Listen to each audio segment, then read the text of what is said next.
Bendiciones a cada uno de ustedes. Bienvenidos al estudio de la Palabra de Dios.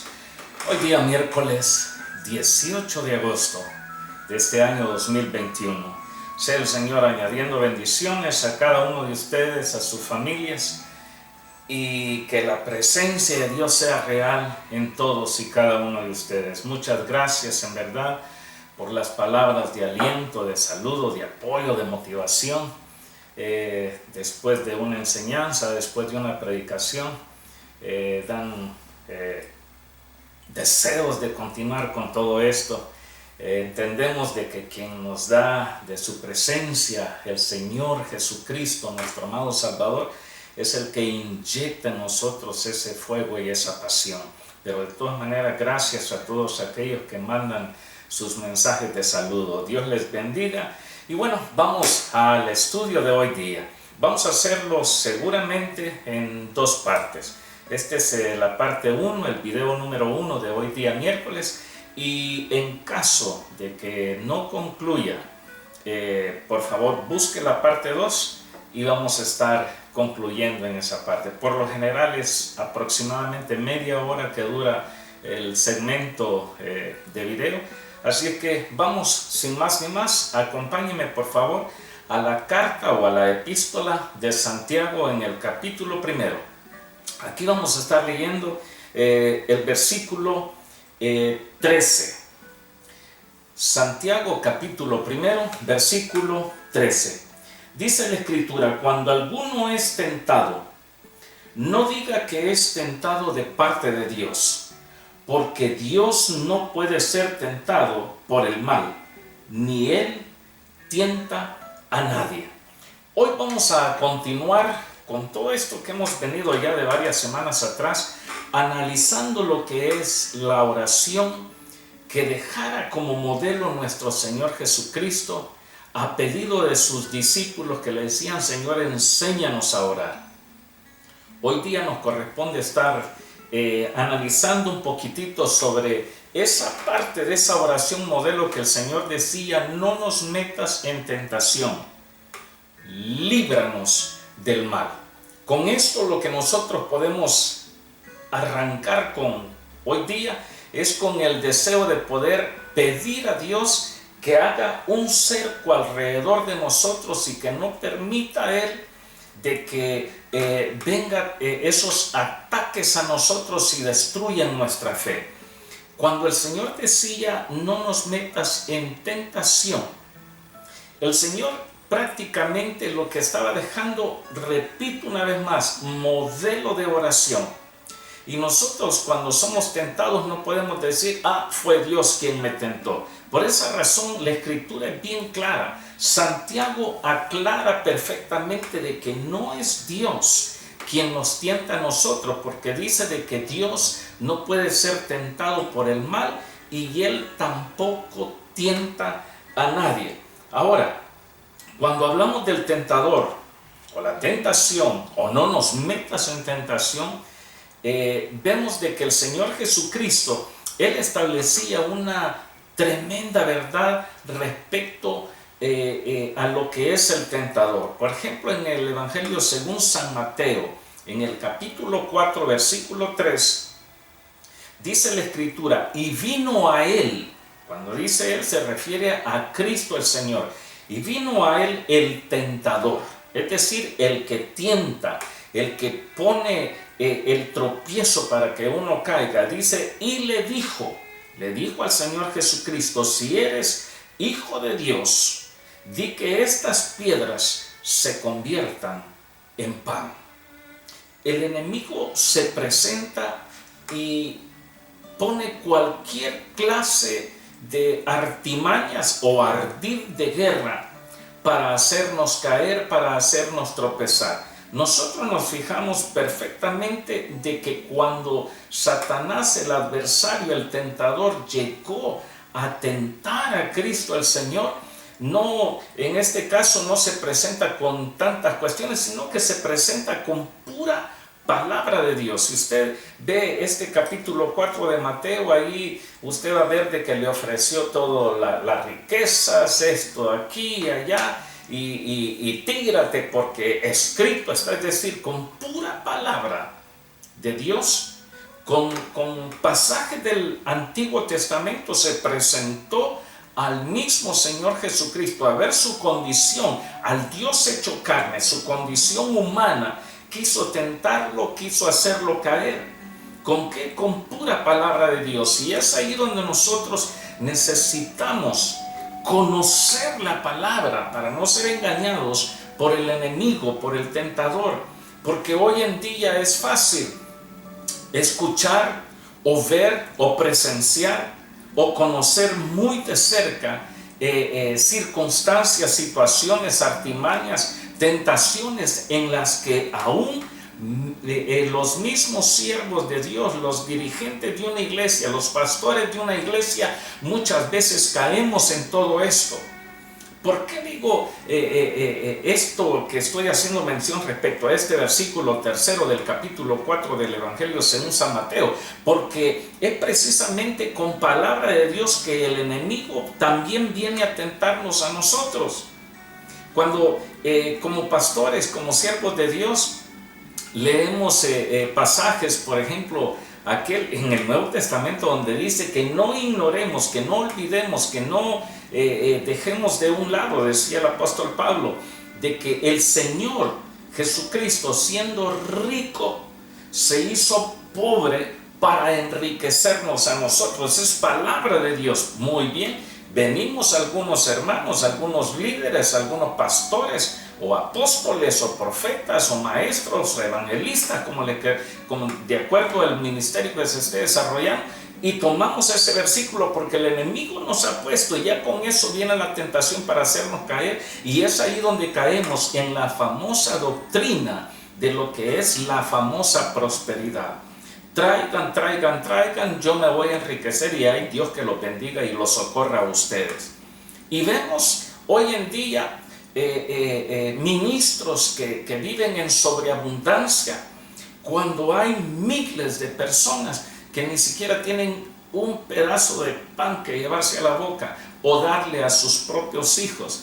Pero sí vemos de que otros trabajen, se esfuercen, se maten, se sacrifiquen, abandonen su familia por 12, 14, 16 horas trabajando hasta 2 turnos, pero eso sí, que traigan la mayor cantidad de dinero para yo ser rico, porque la Escritura dice de que Él se hizo pobre siendo rico para enriquecerme a mí.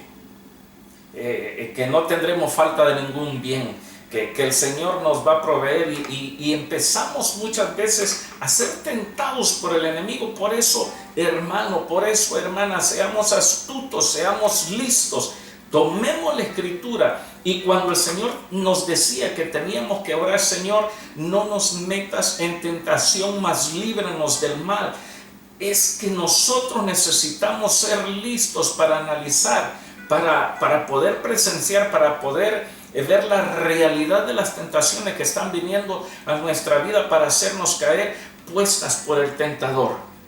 En 1 Tesalonicenses escribía el apóstol Pablo, capítulo 3, versículo 5, dice: por lo cual también yo, no pudiendo soportar más, envié para informarme de vuestra fe.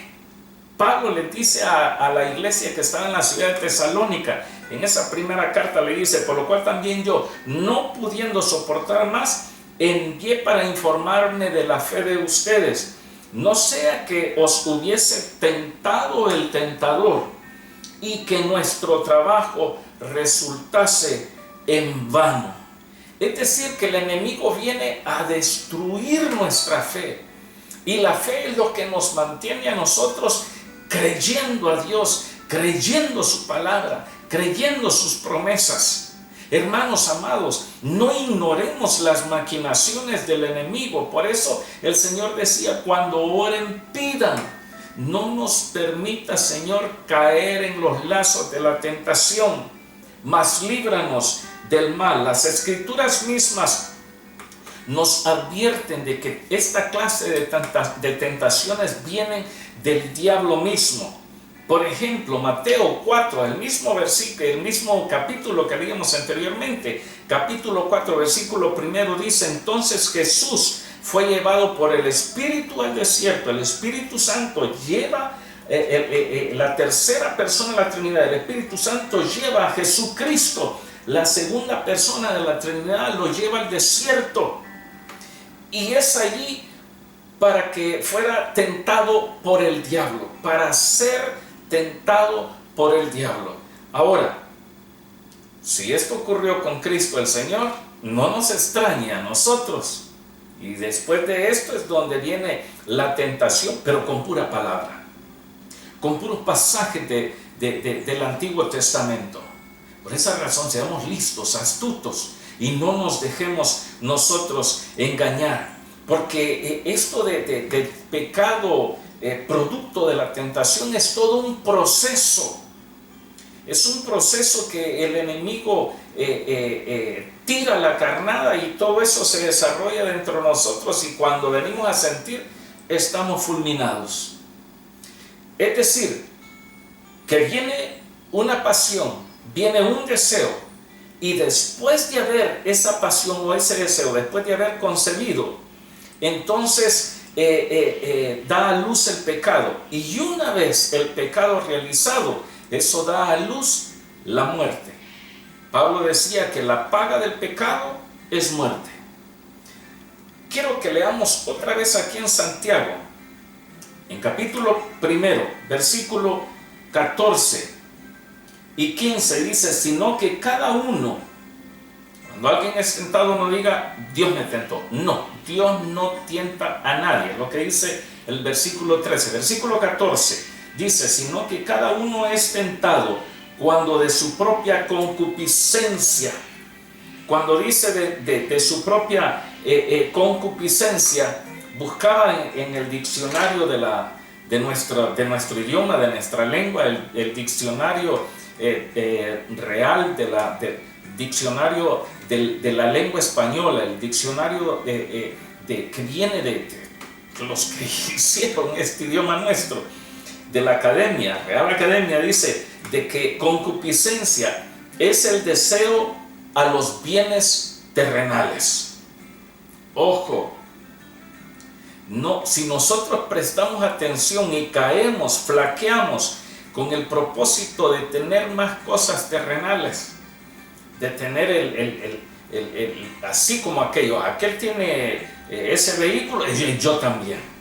Y si aquel tiene un avión, pues yo voy a tener dos, uno para ir y uno para venirme.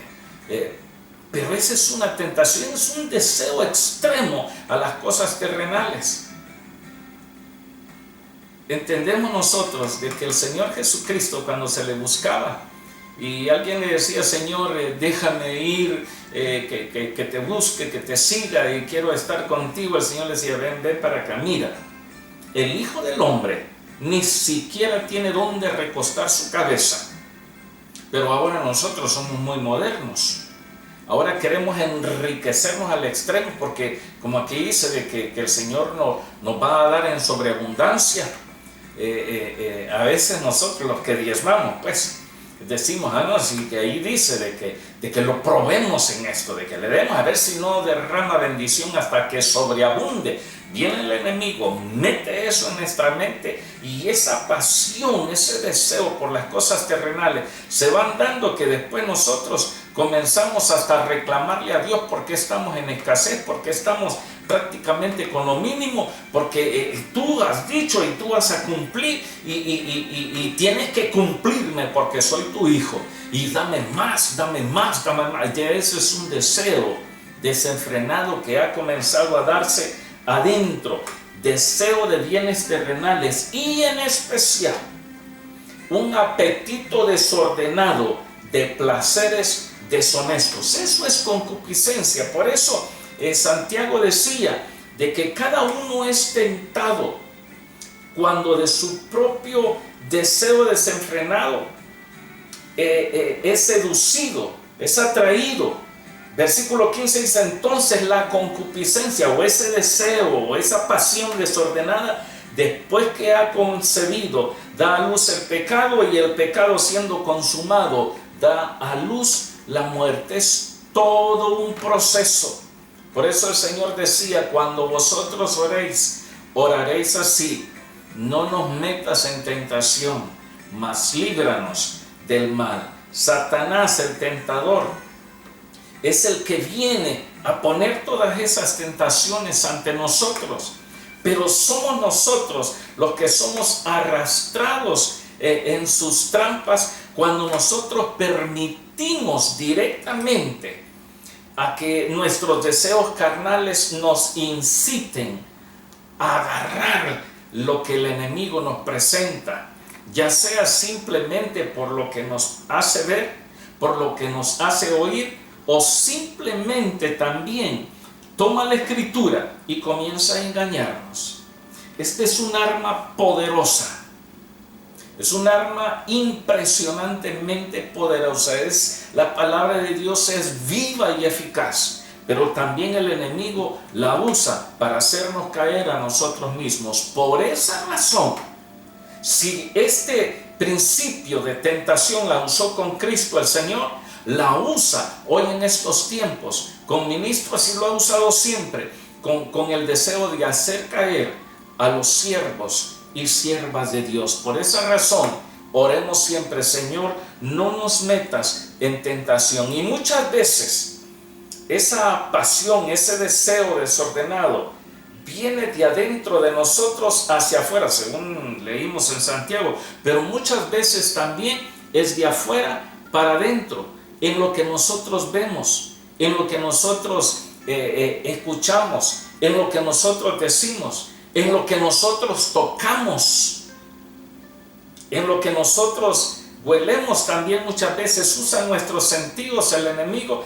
y comienza a bombardearnos para hacernos caer. Primera carta del apóstol San Pablo a los Corintios, en el capítulo 10, versículo 13. Vea lo que dice la escritura: no os ha sobrevenido ninguna tentación que no sea humana, pero fiel es Dios, quien no os dejará ser tentados más de lo que podáis soportar, sino que juntamente con la tentación dará la salida para que la podáis resistir. Es decir, toda esa clase de tentaciones no solamente son las pasiones desordenadas que el enemigo hace germinar dentro de nosotros cuando se lo permitimos, sino que también tentaciones que vienen de afuera hacia nosotros. Porque como yo veo esto, yo lo quiero, yo lo anhelo, yo lo deseo, y a eso esa tentación va encontrando lugar en nuestro corazón y nos volvemos ciegos a las necesidades de los demás. Pero eso sí, lo único que yo quiero es que me den, que me den y que me den. Llegamos a ser hasta prepotentes, llegamos hasta pavonearnos. Cuando digo pavonearnos me refiero al pavo real, que extendemos plumas de presumidos, vemos a los demás por los hombros, cuando nosotros en verdad deberíamos de hacer todo lo contrario. El Señor decía que le viéramos a Él y que aprendiéramos de Él, que es manso y humilde de corazón. Sed mansos, porque yo soy manso, dice el Señor. Sed humildes, porque yo soy humilde. Lo que conocemos a Cristo el Señor, el carpintero, el hijo del carpintero. ¿Dónde nació? ¿Cómo nació? ¿Cuándo nació? ¿Cuál fue su niñez? ¿Dónde vivió? ¿Cómo vivió? ¿Y cómo murió? Por esa razón, tengamos mucho y especial cuidado en los pasos que vamos dando para que el enemigo no gane ninguna ventaja sobre nosotros. Por esa razón, Señor, no nos metas en tentación. Es como que le estemos diciendo: Señor, ayúdame, te pido, te imploro que me conserves, Dios, que me guardes de no caer, de no ejecutar el pecado, de no dar lugar a las acechanzas del enemigo. Señor, apártame del mal. Señor, no me metas en tentación. No permitas que el enemigo venga y destruya mi relación que yo tengo contigo. Respecto a esto, el apóstol San Juan, primera carta de Juan, capítulo 5 y versículo 18, dice: sabemos que todo aquel que ha nacido de Dios, escuchen, sabemos que todo aquel que ha nacido de Dios no practica el pecado, pues aquel que fue engendrado por Dios le guarda y el maligno no le toca. Que nosotros pecamos, sí que pecamos. Por esa razón el mismo apóstol San Juan dice: si alguno hubiese cometido pecado, abogado tenemos para con el Padre, a Jesucristo nuestro Señor. Pero aquí está diciendo que todo aquel que ha nacido de Dios no practica el pecado. Quiero mostrarles algo.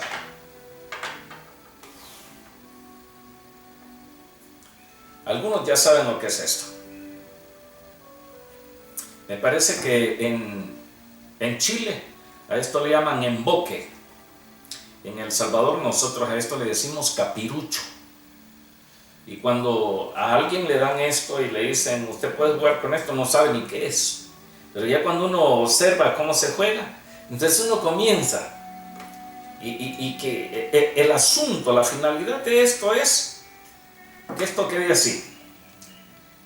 Que este objeto se introduzca en esta estaca y que quede así. Si logramos hacer esto, sabemos y todo va bien. Veamos. ¿Qué es lo que necesito para adiestrarme en esto? Simplemente practicarlo. Y después de tanta práctica es cuando uno comienza: ¿y cómo le hago? ¿Y cómo le hago? Y es ya casi. Ahora sí. Y comienza uno ya a darle. Y otra vez. Y otra. Y tengo que maestrarme bien en otra vez y otra vez. Y empezamos queriendo volvernos diestros con esta cosa. El apóstol San Juan, volvamos nuevamente a la escritura. Si nosotros pecamos, es muy normal porque somos humanos, pero podemos dejar de pecar y volver a levantarnos. Pero si nosotros, dice Juan, que todo aquel que ha nacido de Dios no practica el pecado. Para hacernos maestros con esto, con el capirucho o el emboque, lo que necesitamos es practicar y practicar y practicar hasta que nos volvemos maestros. Con el pecado resulta lo mismo.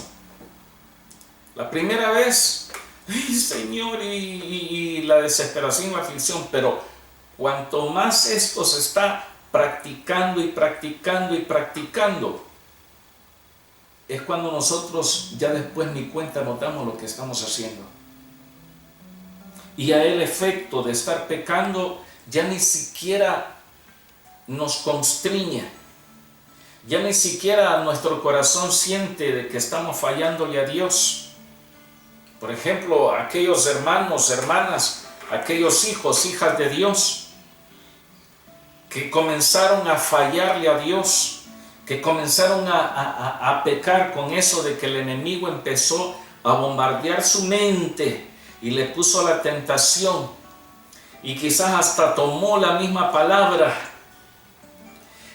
haciéndole entender de que Dios está en todas partes y no es necesario de que te congregues, no hace falta que vayas a tal y cual iglesia, tú puedes estar a cuentas con Dios y tú solito. ¿Usted se imagina qué pasaría? ¿Cómo estaríamos hoy día? ¿Cómo estaría el cristianismo si todos pensáramos así como algunos hijos o hijas de Dios? Yo no voy a ninguna congregación porque no hace falta. Dios está en todas partes. Dios lo sabe todo. Dios conoce mi corazón. Así que yo voy a hacer mi vida, mi vida cristiana como a mí me plazca. Mentira. Falso. Erró pegar en el blanco. Pecó mi hermano. Pecó mi hermana. Porque el Señor también nos manda que no tenemos que dejar de congregarnos como algunos tienen por costumbre. Y aquí usted podría comenzar a enumerar muchas cosas. Estamos los hermanos reunidos y vemos de que alguien se levanta y con algún chismecito. Los chismes son trampas del enemigo que ponen el corazón de la gente. Las mentiras, muchas veces sorprendemos a los mismos hermanos en las congregaciones. ¿Por qué no vino? Que tuve una enfermedad grave. Mentira, no se enfermó, simplemente no quiso ir. Y después nosotros sabemos qué es lo que anduvo haciendo.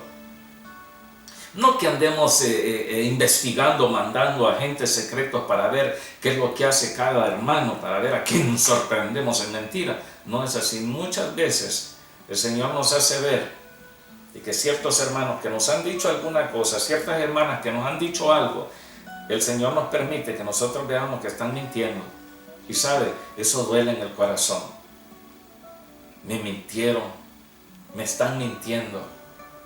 Me están tratando de engañar, pero cuando nos venimos a dar cuenta, a quien estamos tratando de engañar es a Dios mismo. Por esa razón, tengamos mucho cuidado en la práctica del pecado. Cualquiera que ésta sea, cualquier cosa que a usted le venga respecto a lo que Dios nos dice en su palabra, tengamos mucho cuidado. Dice, pues aquel que fue engendrado por Dios le guarda y el maligno no le toca. Por esa razón necesitamos estar listos, estar prestos. ¿Y cómo hacerlo? Es lo que Pablo mismo a nosotros nos da a conocer. La palabra misma nos da lujo de detalle qué hacer. Efesios capítulo 6, versículo 10. En adelante, dice la Escritura, capítulo 6, versículo 10, en adelante. Por lo demás, hermanos míos, fortaleceos en el Señor y en el poder de su fuerza. Vestidos de toda la armadura de Dios para que podáis estar firmes. Estar firmes como un soldado, está de pie, está firme, está listo. Está fortalecido. Dice, para que podáis estar firme contra las acechanzas del diablo. Porque no tenemos lucha contra sangre y carne, sino contra principados, contra potestades, contra los gobernadores de las tinieblas de este siglo, contra huestes espirituales de maldad en las regiones celestes. Por tanto, versículo 13 dice, por tanto, tomad toda la armadura de Dios para que podáis resistir en el día malo. ¿Y qué pasa si no tomamos esa armadura? Simplemente no vamos a poder resistir entonces. Es como mandar a un soldado a combate sin su arma, sin entrenamiento, sin su uniforme, sin su equipo militar. Por eso dice Pablo, que tomemos toda la armadura de Dios para que podamos resistir en el día malo y habiendo acabado todo, estar firmes. Comienza el versículo 11 hablando sobre que podamos estar firmes. Versículo 13 dice, acabando todo esto, estar firmes. Estad pues firmes, dice el apóstol Pablo. Ceñidos vuestros lomos con la verdad y vestidos con la coraza de justicia. Ceñidos vuestros lomos con la verdad, no con la mentira. Con la verdad, no con los chismes. Con la verdad, no con habladurías. Con la verdad, no con comentarios. Le voy a hacer un comentario, pero que quede entre nos y no se lo diga a nadie más. No. Con la verdad. Y vestidos con la coraza de justicia y calzados los pies con el apresto del evangelio de la paz. Sobre todo dice, tomad el escudo de la fe para que podáis apagar todos los dardos de fuego del maligno. El escudo de la fe y también el yelmo de la salvación, el casco, lo que protege nuestra cabeza, y la espada del Espíritu, que es la palabra de Dios. Esa es la armadura que el Señor nos proporciona. Por esa razón necesitamos nosotros considerarnos a nosotros mismos y ver nuestra condición. Mire qué tan fácil es rezar el Padre Nuestro. ¿Qué tan fácil es, Padre nuestro que está en el cielo, santificado sea tu nombre, venga a nosotros tu reino, hacia tu voluntad en el cielo como en la tierra? El pan nuestro de cada día nos hoy, y perdona nuestras ofensas, así como nosotros perdonamos a los que nos ofenden, y no nos metas en tentación, mas líbranos del mal. Amén. Qué fácil es poder decirlo de memoria, pero cuando nosotros le prestamos atención